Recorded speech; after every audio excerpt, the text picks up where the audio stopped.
Bismillahirrahmanirrahim. Assalamualaikum warahmatullahi ta'ala wabarakatuh. Alhamdulillahi rabbil alamin. Wassalatu wassalamu ala ashrafil anbiya'i wal mursalin Sayyidina Muhammad wa ala alihi wa sahbihi ajma'in. سبحانك لا علم لنا إلا ما علمتنا إنك أنت العليم الحكيم رب اشرح لي صدري ويسر لي أمري واحلل عقدة من لساني يفقه قولي رب زدنا علما نافعا اللهم فقهنا في الدين اللهم فقهنا في الدين اللهم فقهنا في الدين اللهم نور قلوبنا بنور هدايتك كما نورت الأرض بنور شمسك أبدا أبدا وصلى الله على سيدنا محمد وعلى آله وصحبه وسلم والحمد لله رب العالمين. قال المؤلف رحمه الله تعالى ونفعنا بعلومه وبعموره في الدارين آمين. Berkata musannif rahimahullah, sambungan dalam kitab Hidayatus Subyan, muka surat 33,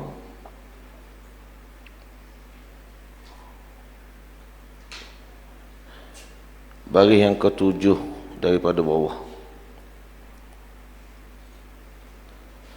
Masalah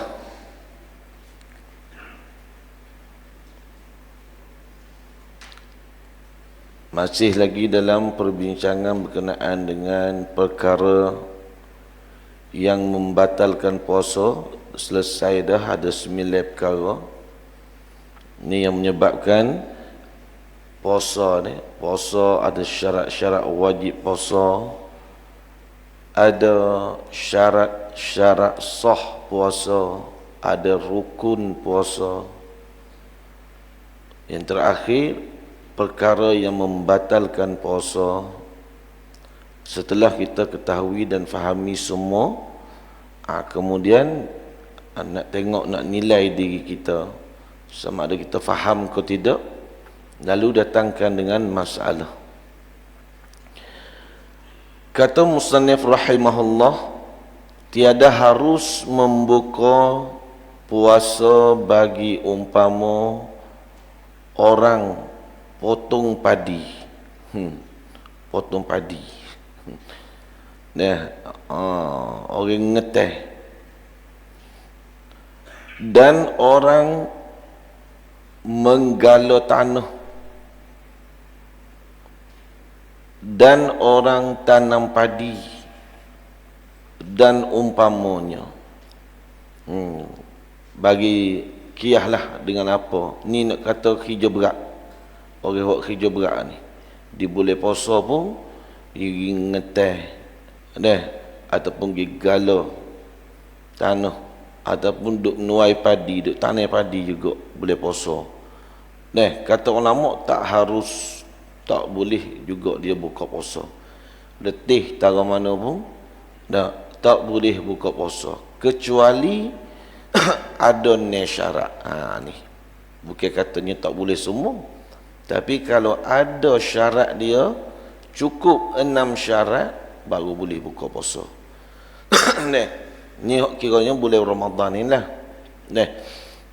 Tak boleh dalam keadaan kita bekerja, tak boleh buka puasa, kecuali ada 6 syarat ini.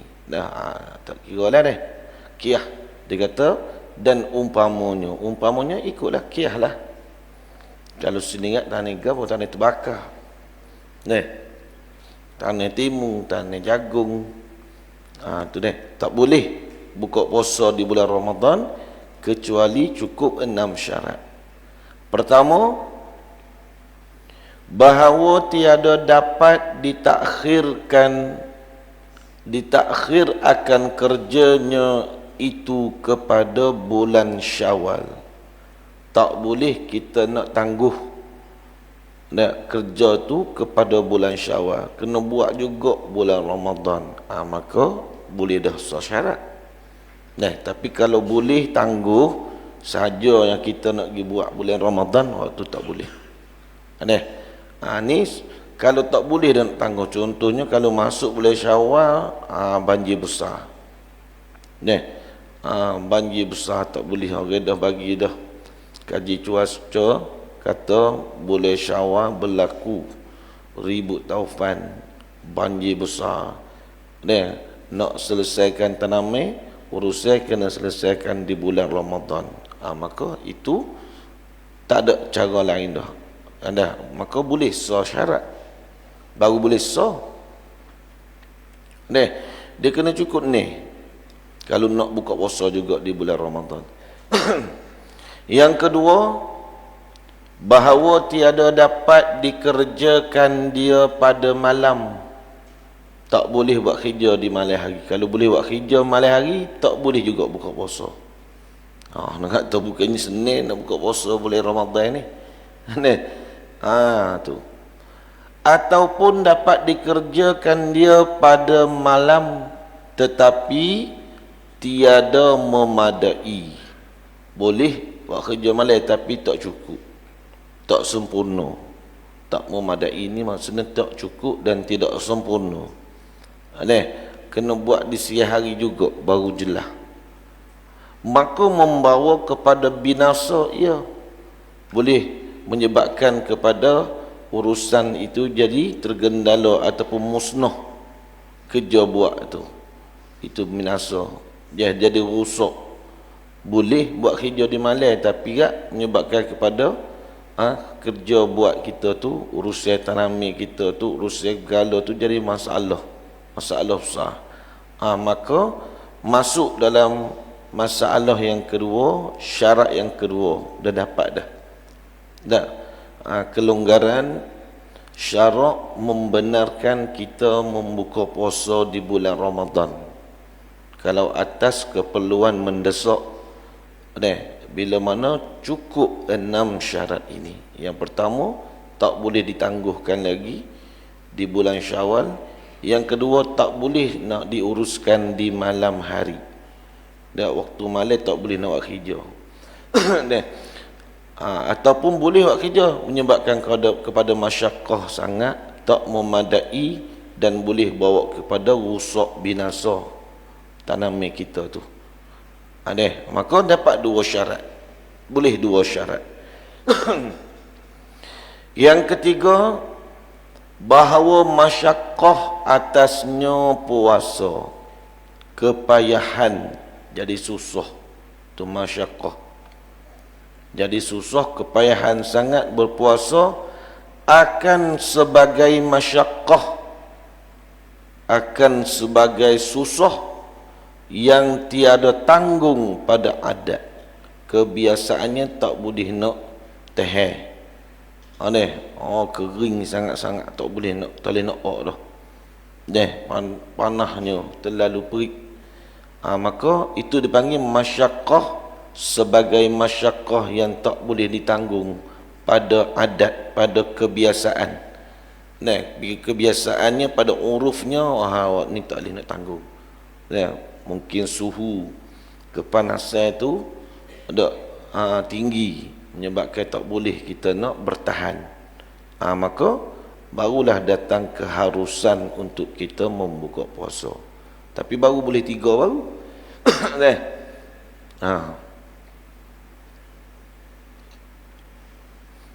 Yang keempat, bahawa berniat akan puasa pada malam, padahal berpagi-pagi ia puasa, maka jangan ia buka melainkan apabila hasil masyakkah dan uzur. Ini salah satu daripada keuzuran syarak membenarkan kita berbuka puasa di bulan Ramadan. Kalau ada perkara yang keempat ni, kita tahu dah kita memang tak boleh nak berpuasa Tapi jangan terus tak puasa, haram. Deh, kena puasa juga di malam hari, kena niat juga. Walaupun doktor dah pesan dah, kata tak boleh puasa dah. Tak. Kalau puasa jadi kohor tambah penyakit, jadi lebih mudarat lagi. Walaupun begitu, di malam hari wajib kena niat puasa. Niat dulu puasa, kemudian masa pagi-pagi waktu subuh biar dulu, bertahan dulu puasa. Selama mana hak kita mampu, sejam ke 2 jam ke, bertahan dulu. Contohnya orang cocok insulin tu deh. Maka kalau dia tak cocok, tak boleh. Kena cocok setiap hari. Cocoklah dulu sebelum subuh. Ada? Tu sebelum subuh cocok, makan dulu, niat puasa dulu. Kemudian berpuasa juga. Puasa bertahan, boleh berapa jam? Sejam, 2 jam, 3 jam, tengok pukul 7, pukul 8, pukul 9. Pukul 10 tak lepas dah. Dia mari beriti, mari pening, hypo dia panggil. Sampai situ, tahap tu barulah datang keuzuran. Boleh kita berbuka puasa. Tu apabila apa? Apabila hasil masyaqqah dan uzur. Bila mana datang kepayahan, kesusahan untuk kita bertahan berpuasa tu, dan keuzuran pun datang pula. Keuzuran maksudnya uzur syar'i. Kebenaran syarak membenarkan kita berbuka puasa. Kita boleh batalkan puasa kita, tetapi syarat dia wajib kena berpuasa, wajib kena berniat setiap hari lah. Esok lagu tu pula. Cuba bertahan dalam 2-3 jam. Kalau tak boleh sangat, barulah buka puasa. Itu deh. Bukan katanya kalau dah dimaklumkan kita tak boleh berpuasa, pakai tak niat langsung. Tak boleh. Dosa besar. Tu haram lagi, berdosa besar. Itu apabila dapat syarat yang keempat. Jadi kalau kita lihat di sini, tak semestinya kena cukup keseluruhan. Syarat dia.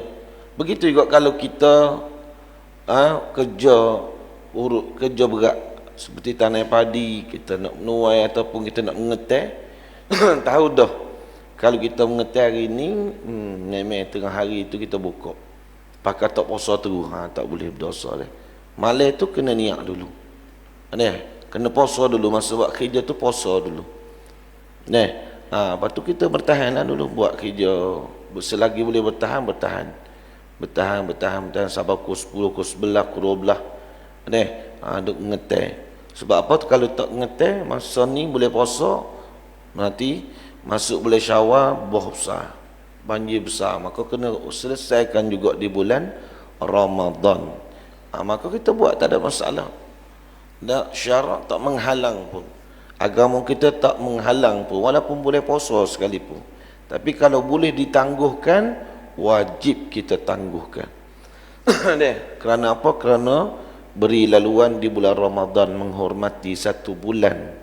Allah Ta'ala janjikan kepada kita dengan gandaan yang berlipat kali ganda. Bulan Ramadan bulan kita, Nabi kata. Jadi rugilah kita ambil kesempatan di bulan Ramadan tu untuk kita mencari sedikit kelebihan di dunia. Sedangkan hak diperuntukannya 1 bulan Ramadan ni untuk kita betul-betul cari bekalan untuk kehidupan selepas mati, kehidupan akhirat. Jadi sebab itulah tak boleh, kalau kerja berat kita mesti kena tangguhkan sehingga di bulan Syawal. Tapi kalau tak boleh dah nak ditangguh, tak ada dah jalan dia, kecuali kena buat juga di bulan Ramadan, tak apa. Tapi ikut peraturan syarak ni, peraturan agama ni. Di malam hari kita berniat juga, kemudian di pagi-pagi kita berpuasa. Sehingga mana? Sehingga datangnya masyaqqah dan keuzuran syarak. Barulah kita buka puasa. Itu perkara yang keempat. Mudahlah perkara ni. Perkara yang kelima, bahawa berniat ni ramai orang tak tahu ni. Bahawa berniat ia akan tarakhus dengan membukanya itu. Jangan pakai ambil air pakai telegok gitu, tak niat langsung, jangan. Haram dosa. Masa kita nak buka puasa di siang hari itu kena niat dulu. Niat apa? Niat tarakhus. Tarakhus ni apa? Rukhsah. Rukhsah, kelonggaran ataupun kebenaran. Untuk kita berbuka puasa di siang hari. Tu kebenaran syarak Allah lah. Kena niat juga di siang hari itu. Bukan kata pakai ambil air tu gok-gok minum, tak boleh. Dia niat. Nawaitu at-tarakhus lillahi ta'ala. Paling-paling kurang. Tu. Maksudnya kita mengambil kemudahan, kelonggaran yang dibenarkan oleh Allah. Kalau kita musafir, bila cukup 2 marhalah, maka rukhsah, diberi rukhsah. Jalanlah ni, tarakhus lah ni, diberi kelonggaran bagi kita untuk kita buat qasar, iaitu memendekkan sembahyang 4 rakaat jadi 2. Serta kita menjamakkan daripada waktu yang pertama kepada waktu yang kedua, sama ada kita buat jamak takdim ataupun jamak takhir. Maksudnya telah datang rukhsah daripada syarak. Begitu juga bila dah ada perkara-perkara yang menyebabkan kita boleh buka puasa, datangnya rukhsah daripada syarak, longgar, membenarkan kita untuk membuka puasa. Tapi kena niat lah masa kita nak buka puasa tu. Bukan kata semena-mena kita pakai terus, dosa juga kita. Haram. Sebab tak boleh buka puasa di bulan Ramadan kecuali apabila ada rukhsah, kelonggaran membenarkan kita membuka puasa. Itu perkara yang kelima.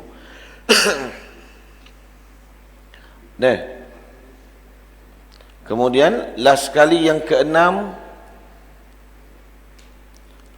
perkara yang keenam, bahawa jangan qasad ia dengan kerjanya itu bagi kerana hendak buka puasa.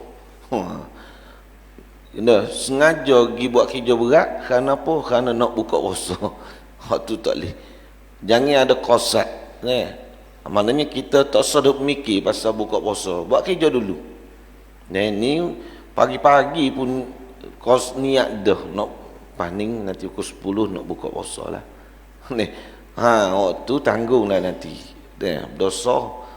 Jangan duk niat apa. Buat kerja dulu. Buat kerja dulu.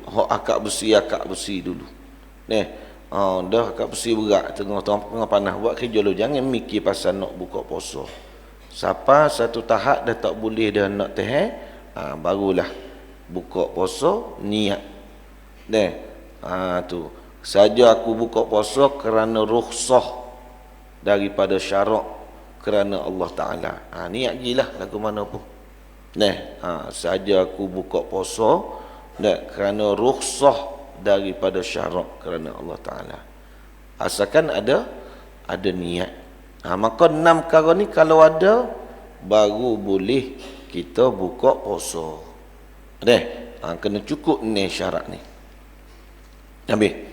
Ni mudah dah lah. Kemudian kata musannif lagi, maka apabila ia dapat, seseorang itu dapat segala syarat yang 6 ini, kalau perolehi syarat ini, kenyataan yang disebut tadi, maka haruslah ia buka puasa. Boleh dia dah nak berbuka puasa. Kemudian Ditulis ke apa tu?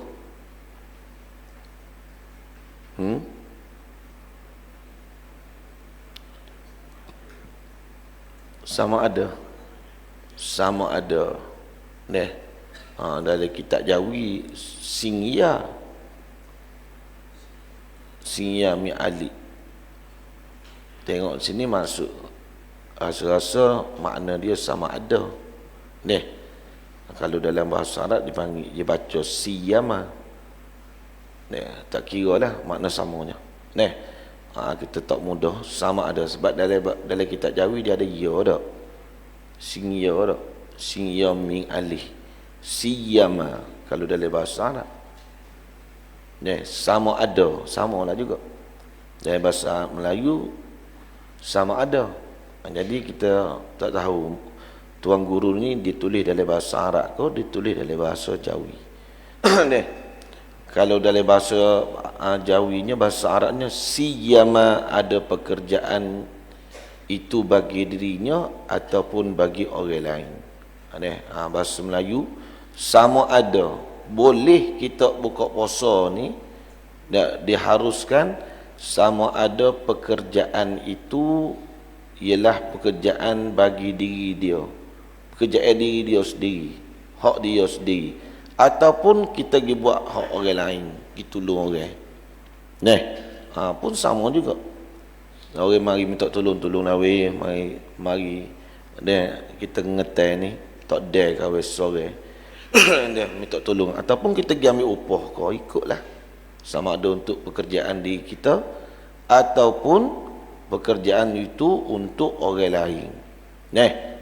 Yang pasti, tetapi wajib ia qada apabila selesai daripada kerjanya, iaitu setelah selesai bulan Ramadan, habis bulan Ramadan, wajib ia kena qada. Tu.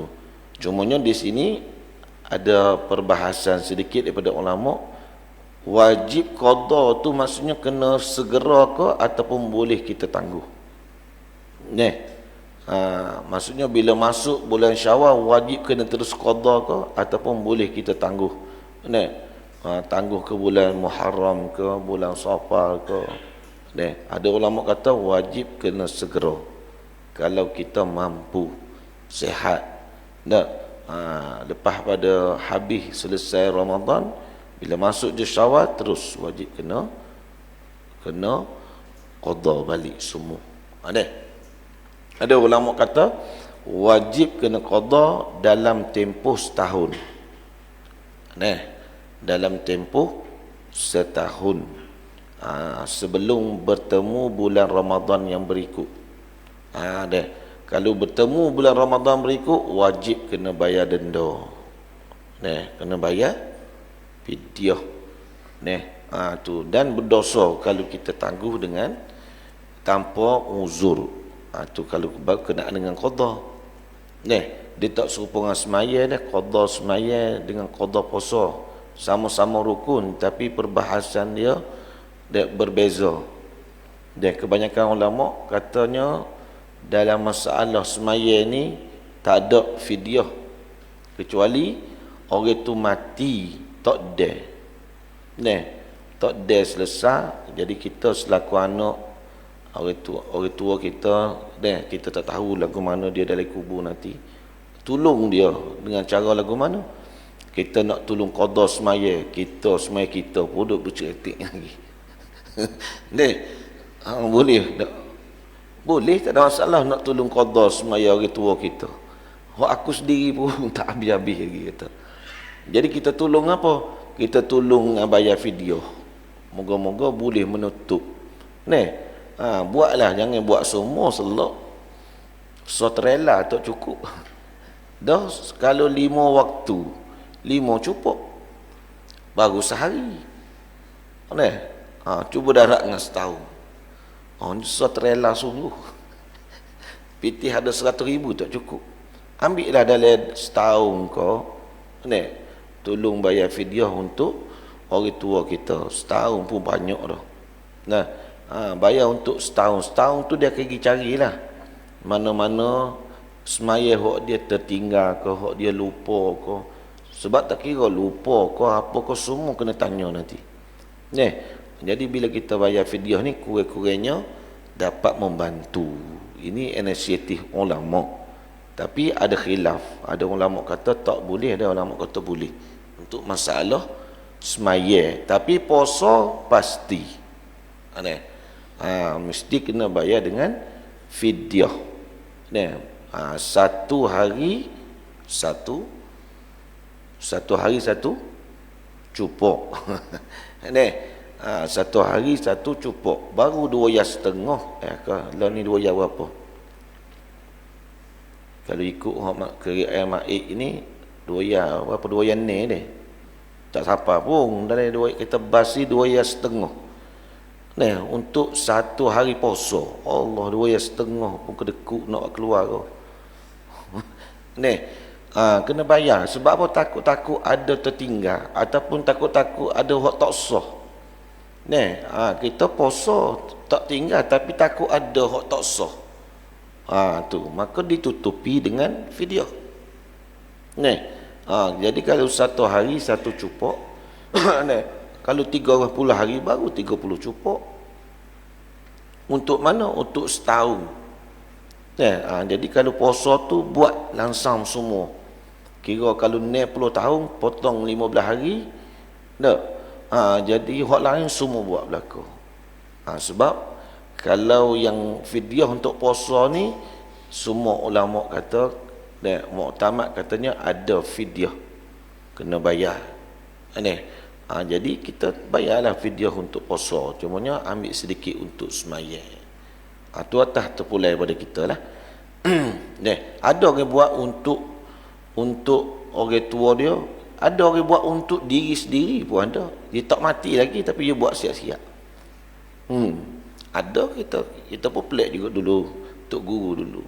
Dia duduk kampung, lalas sekali dipanggil kita buat video. Du nolo berah, tidak malam, boleh pitih. Lepas tu tanya ni untuk siapa pula ni tak payah? Untuk tak payah sendiri kata. Tak mati lagi buat dah. Dia kata bayar, qada. Dia kata hak qada tu tetap qada. Hak bayar ni hutang kena bayar hutang. Sebab kalau kita contoh umur kita, hak usia kita, kita tinggal umur 15 tahun. Masa mula-mula balik, pahala ni 20 tahun. Kita tak qada, kita tak tahu. Tapi benda tu dah berganda. Masuk tahun 16, dia berganda jadi 2. 17 jadi 3 cupok, 4 cupok. Tu walaupun masih hidup pun kena bayar juga. Tak semestinya bayar fidyah puasa ni untuk hak mati. Hak hidup pun kalau ada lebihan duit, baik buatlah. Daripada kita nak menanggung susah nanti. Tengok ging alat tu tengok ada lopong tak puasa. Rasa-rasa puasa semua. Ni malaikat kata ni tak puasa ni. Maka nak ganti dengan gapo. Kalau ada cagar ni ada bayar fidyah. Kurang-kurangnya dapatlah sikit kita nak menolong kita. Gitu Semua faham belaka dak berkenaan dengan fidyah ni. Habis, masuklah sikit kita tajuk yang terakhir sekali. Babul haji wal umrati. Ini tajuk terakhir sekali dalam kitab Hidayatus Subyan. Makanya habis bab haji ni, ayah-ayah boleh dah nak mati beres. Lepas dah fardu ain tu kita tanya dah. Tauhid lepas dah, kita ngaji dah. Mana bab fiqh kita ngaji dah. Cuma tasawuf kena ngaji juga. Soal lagi. Untuk kita nak kenali penyakit-penyakit dalam diri kita. Tu sebab tu ulama kata, tasawuf ni, ilmu tasawuf ni adalah ilmu fardu ain juga. Selain daripada ilmu fiqh yang asas ni, kita duk ngaji last sekali ni bab haji, dah selesai dah semua daripada bab taharah, bab najasah. Semua dah kita dah sentuh dah. Itu saja yang berkait dengan fardu ain. Bukannya banyak pun. Kalau kita mengaji lebih lagi, itu adalah bonus dipanggil bagi kita untuk kita mencapai tingkatan tertinggi di sisi Allah. Makin orang itu berilmu, makin diangkat darajat dia. Kalau kita tak usah, kita nak cukup dah dengan beramal, dengan apa kita tahu, tak ada masalah dah. Tak ada tuntutan wajib dah. Ilmu fiqh kita dah tahu dah. Berkaitan dengan cuma cucinya, cara nak bersih diri, pakaian, semua kita tahu. Taharahnya, bak wuduknya, semua kita tahu. Tahu lebih kurang asas fardu ain, dah selesai dah kita, tak ada tuntutan. Lepas tu nombor satu sekali, bab tauhid kita pun dah tahu dah. Cara kita nak bersyahadah kena cukup 50 aqaidul iman. Tak cukup 50 tak sah syahadah kita. Ni kita dah setuh dalam kitab ni dulu dah. Setiap kali kita sebut la ilaha illallah Muhammadur Rasulullah, mesti terkumpul 50 sifat. Aqaidul iman tu 50 sifat. Kena tahu secara detail, tafsil. Kalau tidak, iman kita tak ada. Awak ni kena kekal dalam neraka. Kalau tak tahu ilmu tauhid ni. Kalau tak tahu ilmu fiqh ni, tak kekal. Kena duduk dalam neraka semata. Sebab apa? Sebab dikira kita ni orang fasik. Tak tahu ilmu tasawuf, dikira kita ni fasik. Tapi tak tahu ilmu tauhid, dikira orang itu tidak beriman. Bahasa dia apa, lembut sikit lah, tidak beriman, tapi hakikatnya kufur. Bila sebut kafir ni kerahnya, maknanya tak beriman. Kena tahu serba-serbi sedikit berkenaan dengan ilmu tauhid, cara kita nak mengesahkan Allah Ta'ala melalui jalan kita memahami sifat-sifat Allah Ta'ala serta bidai tugas dia sekali. Setakat kita tahu sifat Allah, lebih kurang tak tahu bidai tugas dia, tak sah juga. Tahu saja kudrat Allah Ta'ala, tapi tak tahu hijau buat kudrat tu, tak tahu bidai tugas dia, tak sah. Tahu iradah, Tuhan ada sifat iradah, tapi tak tahu iradah ni dia hala tuju ke mana, bidai tugas dia buat gapo, dia buat ke dia menentu, kita tak tahu, maka tidak sah lagi. Ulama kata kena tahu secara detail, tafsil. Itu berkenaan dengan ilmu tauhid. Ni kita duk ngaji dah di awali kitab ni. Maka barulah sempurna hidup kita, barulah kita jadi orang dipanggil. Barulah dikatakan orang itu insan kamil. Kalau tak cukup tiga ilmu ni, jadi orang tak segar. Orang lama kata orang itu tak berapa sara dia tu. Sebab hidup dia 24 jam dosa dengan Allah Ta'ala. Makan nasi dosa, jalan dosa, langkah dia dosa, semua dosa. Sebab apa? Sebab waktu hendak asah fardu ain tu dia tak selesai lagi, dia tak ngaji. Sebab tu penting sangat ngaji itu deh. Jadi alhamdulillah kita selesai dah. Masuk tajuk terakhir, babul haji wal umrah. Bermula syarat wajib haji dan umrah itu 5 perkara. Masuk terus dah. Syarat wajib haji. Dan bila sebut haji maka masuk umrah. Bila sebut umrah belum tentu lagi orang tu haji. Tapi syarat nak dapat haji dia mesti kena ada umrah. Ada orang pergi buat haji saja tawak umrah kelik. Tak ada dah. Tapi dalam kat nalai dia sebut tuan haji je. Dia tak ada sebut tuan haji dan umrah. Ada tak? Tak ada. Sebab bila sebut haji maka sekali masuk dengan umrah. Cumanya dia punya rukun dia tak sama. Syarat dia tak sama haji dengan umrah ni. Gitu deh. Suruh kita faham.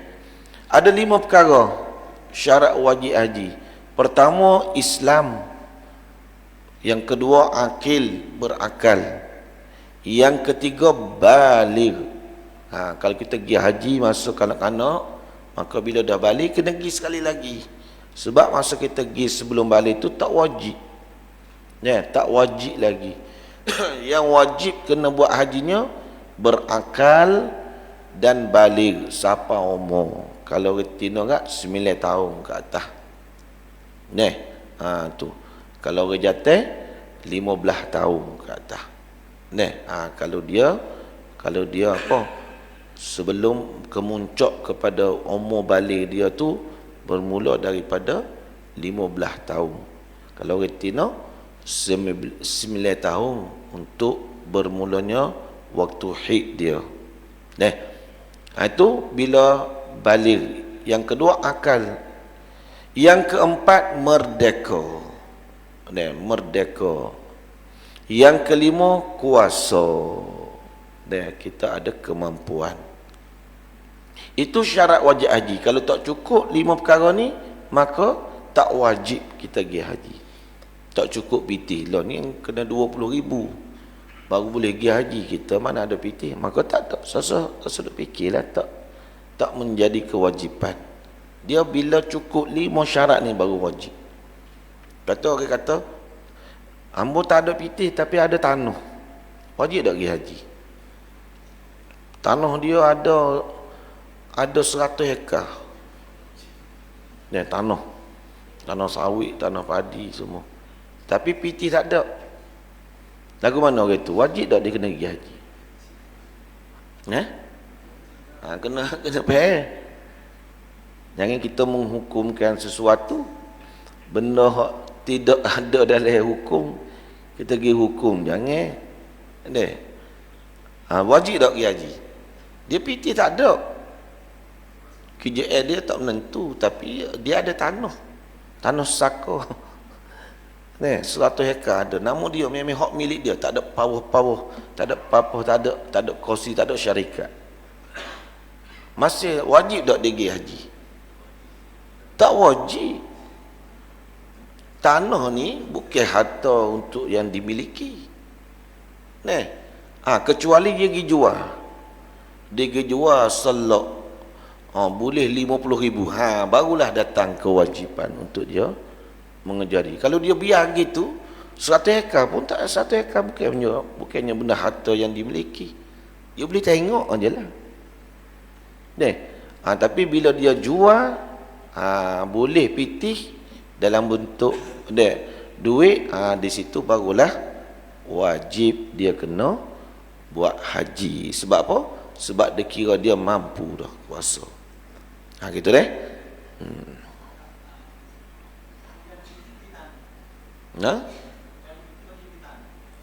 Waktu tak lepas dia mari daripada pitih. Okay, kalau ada pitih pergi buat haji dulu. Dia ada pitih pergi buat tanah, pergi beli tanah, wajib kena jual tanah balik. Kena pergi haji. Sebab dia dah dapat dah syarat wajib haji. Syarat wajib haji. Cuma kita learning, kita fahami di dalam tempat kita ni, walaupun dah sapa dah, kita dah cukup dah syarat wajib haji, tapi kena tunggu masa. Tunggu giliran. Tengok Allah 2040 baru boleh pergi haji. Ini selok dulu. Lagu mana kita nak? Adakah benda tu menjadi bebanan bagi kita, ataupun kita kena cari jalan lain? Kalau boleh cari jalan lain, maka wajib kita kena usaha. Kalau nak pergi ke swasta kau hagilah. Tapi swasta lo ni tak ada 50,000. Tak berapa boleh pergi. Saya ambil ramai pergi kot nu. Ikut bakok nu. Ikut lorong sana. Tahulah lagu mana. Dan perempuan ada pipitih pun nak tekok tu juga. Dia tak lebih mudah, wallahu alam lah. Tapi selagi boleh usaha. Tapi kalau tak boleh dah, mungkin kita ikut package. Ikut package, ikut tabung haji. Maka kita tunggu, hanya menunggu sajalah. Sipir je pitih dalam bank tu, jangan duk korek. Nak makan cari pitih lain. Kecuali ada keperluan yang mendesak untuk kita guna, maka tak apa, tak ada masalah. Sebab dah bila dah cukup dah syarat, maka kewajipan dah ada. Kalau mati tak ada lagi buat haji, mati, wajib kena dahulukan harta warasah tu daripada si mati, kena utamakan dulu, asingkan dulu untuk haji, kemudian asing untuk utang. Lepas daripada tu barulah Ada barulah jatuh harta pusaka jadi warasah. Tak termasuk mana? Tak termasuk urusan kafan dia, tak termasuk haji dan hutang.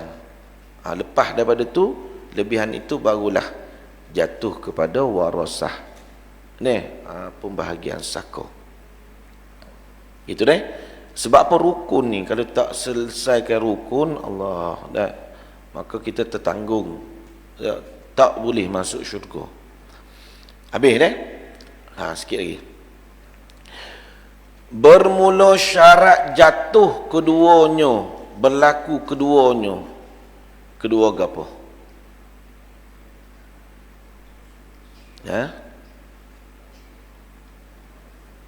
Mencari kedua gapo? Haji dan umrah tu berlaku haji dan umrah ni fardu Islam itu 7 perkara nak berlaku. Katanya fardu haji dan umrah itu perlu ada 7 perkara. Pertama Islam, yang kedua akil, yang ketiga baligh, yang keempat merdeka. Yang kelima waktu keduanya, kedua haji dan umrah, waktu dia. Jadi kena tahulah. Musim haji bermula bulan apa? Musim haji. Bermulanya Syawal. Lepas Syawal bulan ke apa? Kena tanya ke dia, ayah tak tahu, dia tahu boleh Melayu. Lepas Syawal ke apa lepas Syawal? Kira balik. Muharram, Safar, Rabiul Akhir, Syawal, Ramadan, Syawal. Lepas Syawal Zulqa'dah. Zulqa'dah, kemudian Zulhijjah. Maka bermula masuk bulan Syawal, maka bermula musim haji. Berapa bulan musim haji? Syawal, Zulqa'dah, kemudian 10 hari Zulhijjah. Tu. Maksudnya itu adalah waktu musim haji. Itu waktu dia tu, kena tahu. Okey, waktu umrah bila pula? Bulan gapo?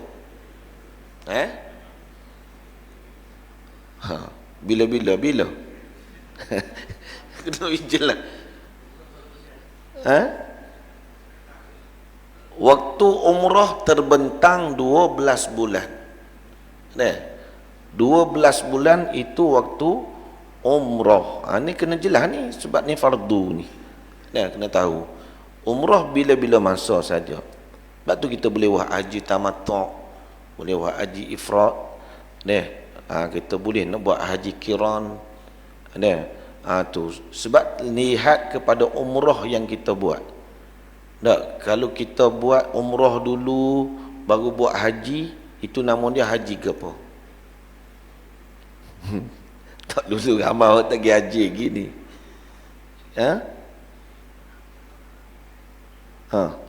Kalau kita buat umrah dulu baru buat haji, kita gigi gitu sampai Mekah, kita buat umrah, selesai dulu umrah. Bila masuk je haji, baru kita buat haji. Itu namanya haji ke apa? Kalau kita buat haji dulu baru buat umrah, kalau haji qiran ni kita buat sekali. Dia haji nama sah lagi haji afrad. Ada sah lagi namanya haji mutlak. Maka nanti kita akan bercara lebih kurang. Mana itu waktu keduanya, sama ada waktu haji dan waktu umrah. Yang keenam, mengetahui akan kaifiat keduanya. Kedua haji dan umrah kena tahu kaifiat. Jadi kita tahu dah, haji dan umrah ni nama dia ibadah badaniyah saja. Dia tak ada amali, tak ada bacaan yang wajib. Dia ibadah badaniyah saja. Daripada kita tawaf, kemudian kita berjalan menuju kita nak sa'i di mana? Di Safa dan Marwah. Inna Safa wal Marwah min sya'airillah. Tu. Kemudian lepas daripada sa'i, kita bersa'i, lepas pada tu kita bertahallul. Itu panggil ibadah badaniyah. Kena ikut turutan dia. Kalau haji, bermula kita niat ihram di mana? Pada Arafah. Kita wukuf di sana tanggal 9 Zulhijjah. Maka kita bermula di situ. Dan kita ihram di situ. Kemudian kita melaksanakan rukun haji yang pertama, iaitu kita wukuf di bumi Arafah pada tanggal 9 Zulhijjah. Maka di malam hari itu pukul 12 kita boleh bergerak dah. Ini secara lambang kita boleh bergerak dah. Bergerak di mana? Daripada bumi Arafah kita pergi di Mina dan Muzdalifah. Tapi itu bukan rukun. Itu perkara yang wajib saja. Rukun yang berikut setelah kita dah selesai, kita pergi tawaf. Tu rukun tawaf dia. Tapi kalau kita pergi di Mina, kita pergi di Muzdalifah, pergi di Mina, kita melontar di Jamratul Aqabah saja untuk Yaumun Nahri, hari yang ke-10. Bila hari tasyrik 11, 12, 13, barulah kita pergi di Muzdalifah, kita melontar di Jamratul Ula, Jamratul Wusta, Jamratul Aqabah. Dia punya dinding-dinding dia tu. Habis itu selesai, baru kita menuju ke Mekah untuk kita tawaf. Itu ibadah badaniyah dia panggil. Kita buat pergerakan. Selesai tawaf, kita pergi ke sa'i.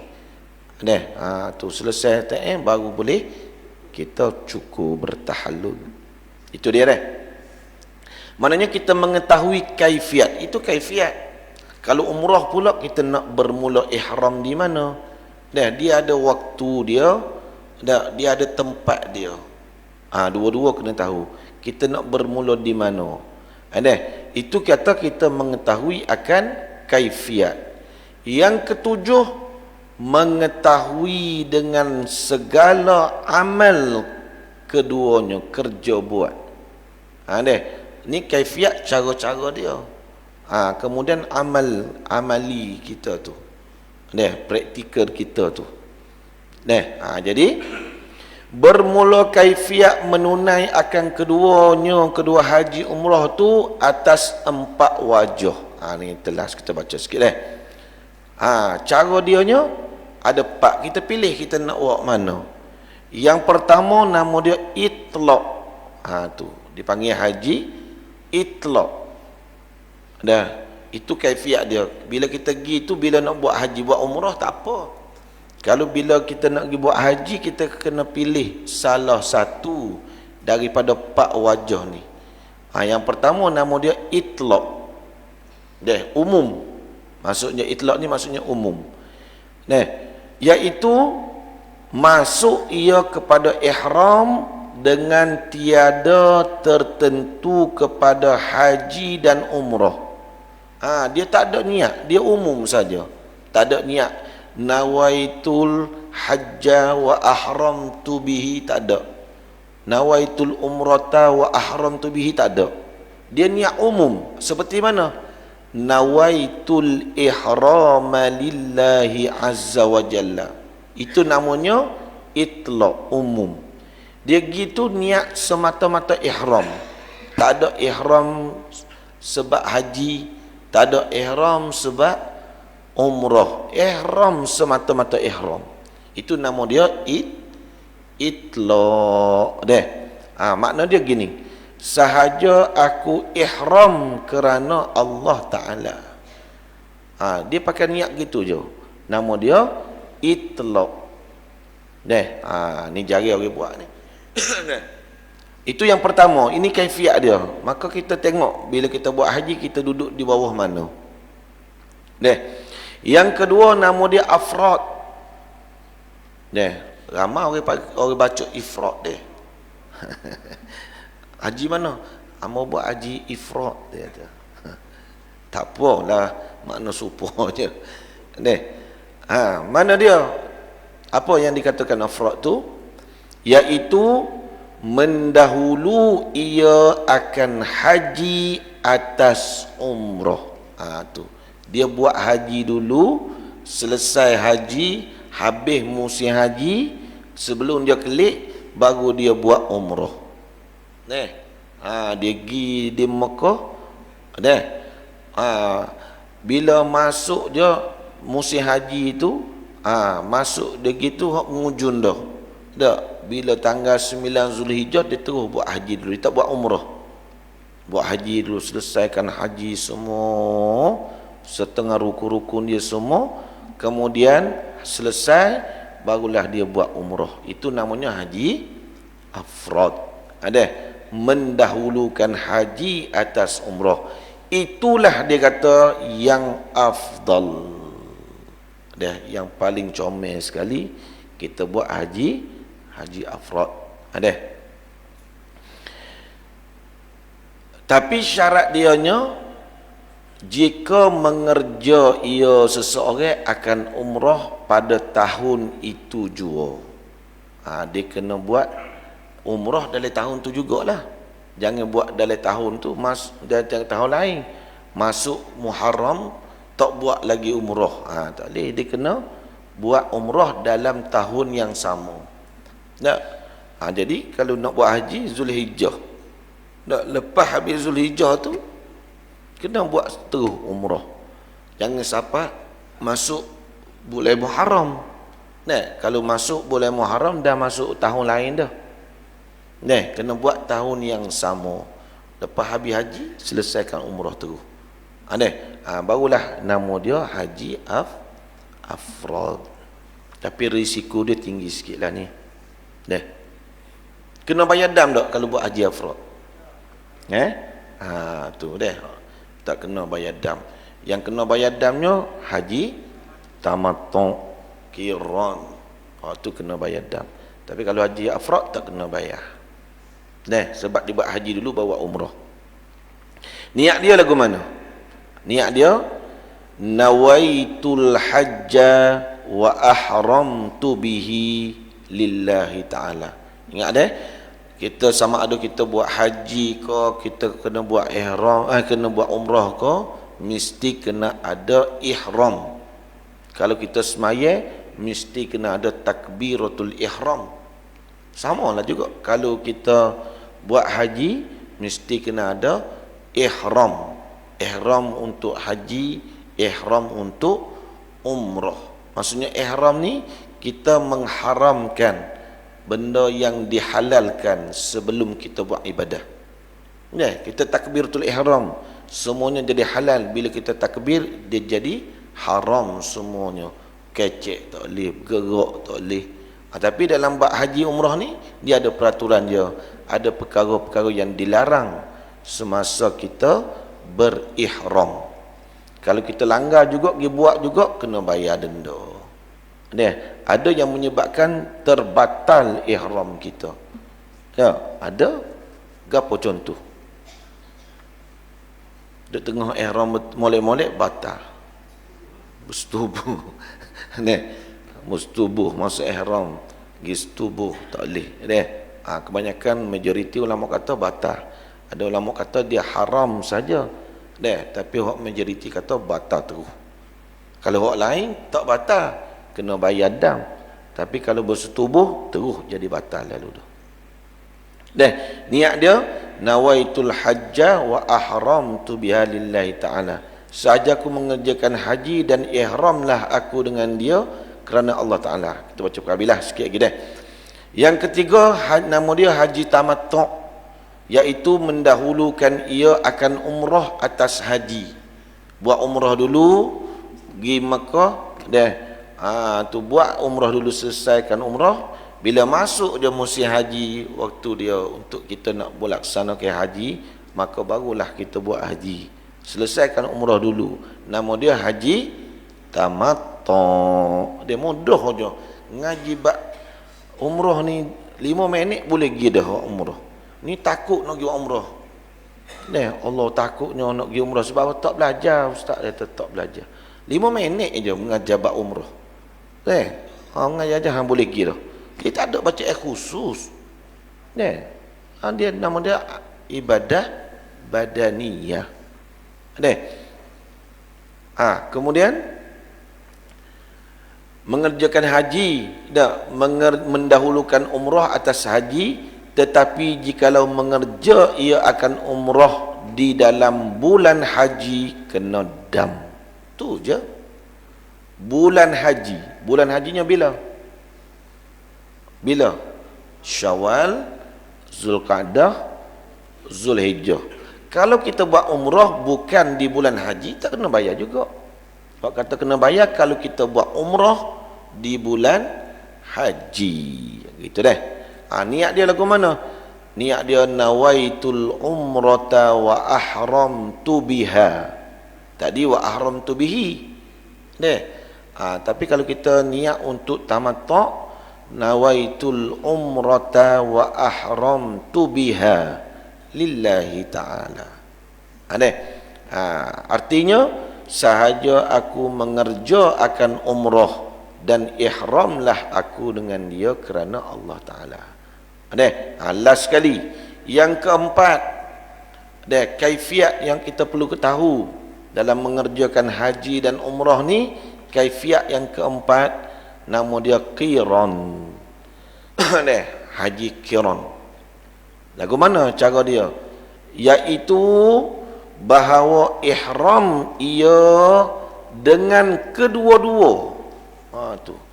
Ihram sekali kedua-dua haji dan umrah serentak. Itu nama dia haji qiran. Siapa pernah buat haji qiran? Tak berani. Serentak haji qiran ni dengan bahawa dia ihram, dan ihram dia tu untuk kedua-duanya padahal berserta. Siapa boleh buat haji qiran ni hebatlah. Mana contoh niat dia? Nawaitul hajja wal umrata. Tengok masuk sekali. Nawaitul hajja wal umrata wa ahramtu bihima lillahi azza wa jalla. Ini kita baca secara asas dulu deh. Nanti kalau kita buat penerangan nanti kita terangkanlah. Ini kita nak suruh kita fahami kaifiat dia lebih kurang. Kalau bersebut haji qiran, dia kena haji dan umrah serentak. Dan niat dia nawaitul hajja wal umrata, kena masuk dua-dua. Wa ahramtu bihima lillahi ta'ala.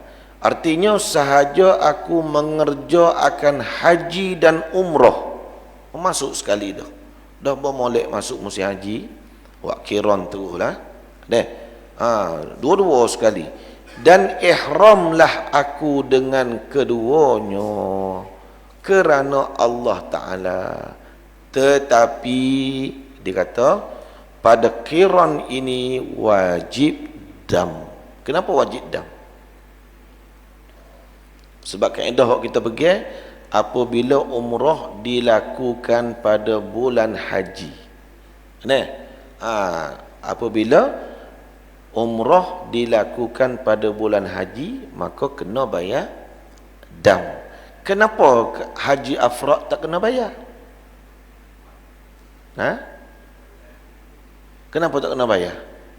Sebab buat umrah di luar daripada haji. Sebab tu tak kena bayar dam. Tapi kalau tamattu', kalau qiran kena bayar. Sebab apa? Sebab umrah tu dibuat pada bulan haji, maka kena bayar dam. Nanti kita bincang lagi dah. Habis kat tu bermula rukun haji. Wallahu ta'ala a'lam. Ada soalan boleh tanya, boleh bincang.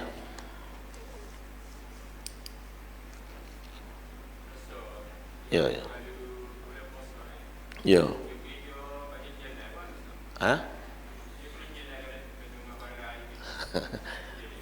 Memang kerja tak boleh nak lari tu.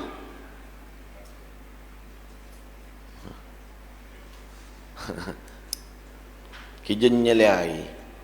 Kerja dia cari kepoh. Kalau tak cari kepoh tak boleh makan. Ha?